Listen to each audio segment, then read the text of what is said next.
Baik, assalamualaikum warahmatullahi wabarakatuh. Di sini pada video kali ini saya akan mewawancari salah satu pengusaha dari komunitas tebu, yaitu dengan Bapak Yulianto. Bisa digunakan Pak nama, umur dan pendidikannya gimana? Ya, nama saya Bekti Rianto, eh, tanggal lahir, tempat dan tanggal lahir di Jember, tanggal 6 bulan 7 tahun 63. Tahun 63. Ya, Untuk pendidikan terakhirnya kalau itu pendidikan terakhir perguruan tinggi, saya lulusan tahun kurang lebih 82. tahun 82 Ya. di Universitas Muhammad Seruji Jember. Muhammad Surya. Ya. Untuk pekerjaan utamanya sekarang Petani tebu murni, murni petani tebu. petani tebu. Ada kerjaan sampingan atau enggak ada? Tidak ada. Enggak ada. Jadi utamanya ya tetap petani tebu itu. Iya, Oke, tadi sudah dijelaskan untuk jenis komoditas usahanya itu tebu aja. tebu aja. Apa punya komoditas lain? Enggak. Enggak ada. Untuk mengejar kebutuhan nasional gula Indonesia yang belum mencukupi, untuk itu alangkah baiknya kita mengejar di komoditas gula. Makanya untuk menyokong produksi gula, saya memilih komoditas tebu sebagai pekerjaan pertanian utama saya. Terus untuk tujuan dari usaha Bapak sendiri ini apa hanya untuk mendapatkan keuntungan atau ada tujuan lagi? Ya. Tujuan lain? Nomor satu, karena kita ini bidang usaha, maka keuntungan yang Utama. kita raih. Ya. Nomor duanya untuk memenuhi kebutuhan nasional. Ya. Cuma itu aja. Oke. Ini ada latar belakang terciptanya usaha yang saudara telah lakukan. Jadi apa karena sebelumnya Bapak sudah punya ilmu di bidang pertanian makanya Bapak terjun di bidang pertanian atau bagaimana? Ya, karena sesuai dengan ilmu yang saya pelajari, karena saya ini kuliah di Fakultas Pertanian, makanya saya lanjutkan ke bidang usaha pertanian juga. Itu. Untuk usaha yang Bapak lakukan ini berdirinya mulai kapan? Berdirinya mulai tahun 89. Tahun 80. Ya. Tahun 89 itu kita bekerja sendiri karena situasi sekarang, maka kita kepinginnya berusaha kongsi sama keluarga. Untuk yang terlibat dalam usaha sendiri ini berarti ada keluarga juga berarti ya? Keluarga besar. Keluarga Ya, besar. iya, keluarga besar. Terus untuk usaha yang sendiri ini apa ada kerjasama lain selain dengan keluarga besar yang tadi Bapak sebut? Tidak ada. Nggak ada, jadi hanya untuk keluarga besar aja. Untuk keluarga besar. Berarti apa ada kayak struktur kepengurusan di usaha yang Bapak lakukan ini? Atau ya hanya kerjasama dengan keluarga aja? Ya, kita bekerja bukan atas dasar strukturisasi organisasi, tapi berdasarkan saling menutupi kekurangan. Cuma seperti itu. Jadi kayak suatu organisasi siapa yang mengatur keuangan atau ini nggak ada, hanya menutupi kekurangan Iya, masing-masing itu aja. kekurangan masing-masing. Oke. Untuk jumlah tenaga kerja yang Bapak lakukan ini berapa orang kira-kira? Untuk daerah sini karena kita tanam 60 hektar, maka saya perhitungkan dengan prediksi 3 minggu penanaman selesai, maka kita memerlukan tenaga sekitar 150 orang. 150 orang. Ya. Berarti yang sudah disebut Bapak ini 150 orang dan juga lahan yang sebesar 60 hektar tadi. Iya. 60 hektar berarti termasuk skala usaha yang besar ya, cukup besar ini berarti. Iya, besar kecilnya usaha itu relatif ya, Mas. Maksudnya dikatakan besar ya kalau 60 hektar itu ya besar. Tapi kalau dihitung dengan kebutuhan bahan baku sebuah pabrik gula 60 besar itu bukan apa-apa. Masih belum. Iya. Karakteristik bahan baku atau input. Jadi bahan baku yang Bapak keluarkan ini kurang lebih apa aja? Eh, khusus tebu giling. Iya, Ya. cuma itu toh. Cuma tebu giling. Iya. Oke. Ada kendala-kendala nggak dalam menyiapkan atau penyediaan bahan baku ini? Ya, banyak kendala Mas. Jadi Monggo. kalau kalau pengalaman saya yang dulu itu pertanian tebu itu ditangani bersama oleh stakeholder kepemerintahan ya. Jadi termasuk dinas perkebunan itu berkepentingan, banyaklah yang berkepentingan di sini. Tapi sekarang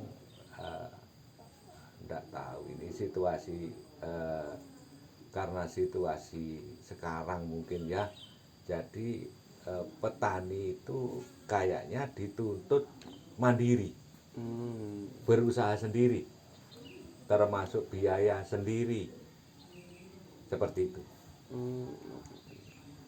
Untuk lama waktu pesannya itu bahan inputnya itu kan pesan dulu berarti kan? Ya, Dari pesan sampai datang itu kira-kira berapa lama?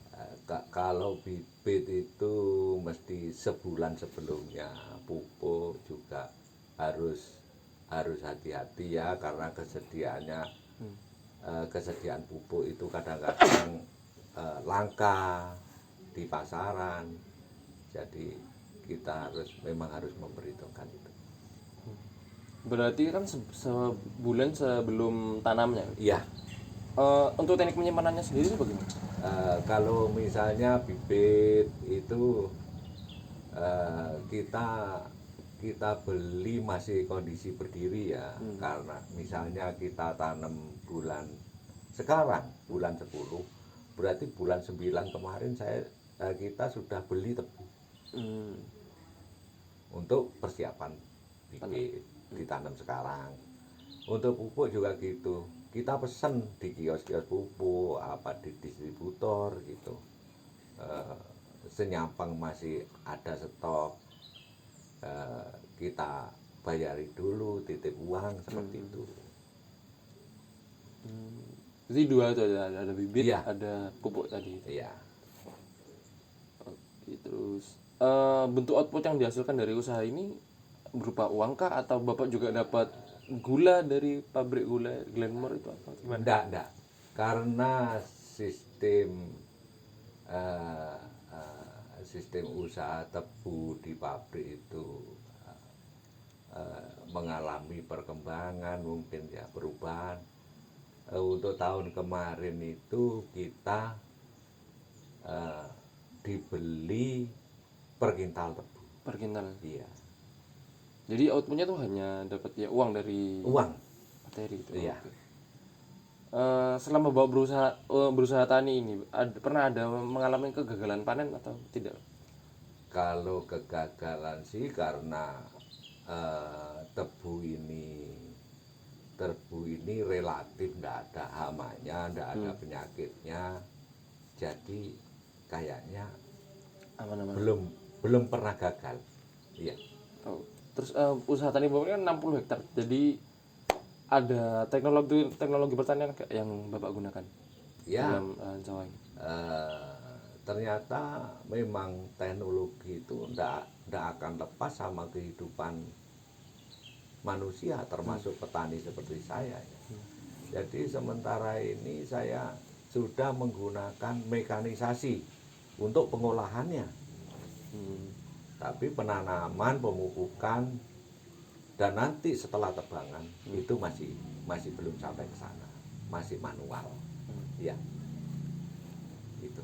Oh, untuk dari hasil teknologi yang Bapak gunakan ini apakah sangat memuaskan atau tidak menurut Bapak? Ya, dibilang sangat memuaskan ya. karena mesin itu memang diatur oleh manusia. Tapi kalau manual itu terkadang kita bisa teledor pengawasannya, Iya. itu malah jadi masalah karena pekerjaannya kurang bagus. Seperti itu. Tiap periodenya atau setiap tahunnya itu Bapak dapat jumlah atau hasil tebu itu berapa ton atau berapa kilogram? Eh, Standar kita 1.000 kintal per hektar. Per hektarnya? Iya. 1.000 kuintal per hektar. Iya. Oke. Untuk harga jualnya per kuintalnya berapa kira-kira? 60.000 rupiah sampai dengan 65 rupiah tergantung mutu tebunya. Mutu tebunya. Iya. Untuk produknya sendiri dari usaha tani yang Bapak lakukan ini apa cuman tebunya aja atau ada produk sampingannya? Ya sebenarnya ada sampingannya kayak ampasnya, terus kayak daunnya itu kalau dikelola masih ada nilai ekonominya untuk pakan ternak. Tapi sementara ini masih belum mampu melakukan karena belum terbiasa. Untuk sistem pemasaran atau Bapak yang usaha gimana? Sistem pemasarannya? Sistem pemasaran ya tidak ada masalah, kita MOU sama pabrik gula. Pabrik gula. Iya, setiap tahunnya sudah Pabrik, selesai. pabrik gulanya ini pabrik gula di mana? Untuk wilayah karena kita menanam di lahan PTP, kita harus mengirim ke IGG. Pabrik gula di Glemor. Di Glenmore. Untuk memasarkan hasil produksinya ini ada kendala atau enggak? Sama sekali tidak. Sama sekali enggak ada Iya, kendala. karena sebelum nanam itu sudah diperhitungkan kebutuhan pabrik sama jumlah lahannya sudah diperhitungkan.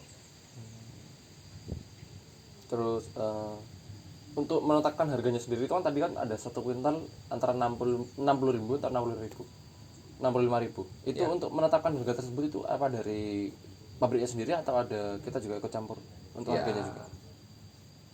masih dari pabriknya sendiri. Dari pabriknya sendiri.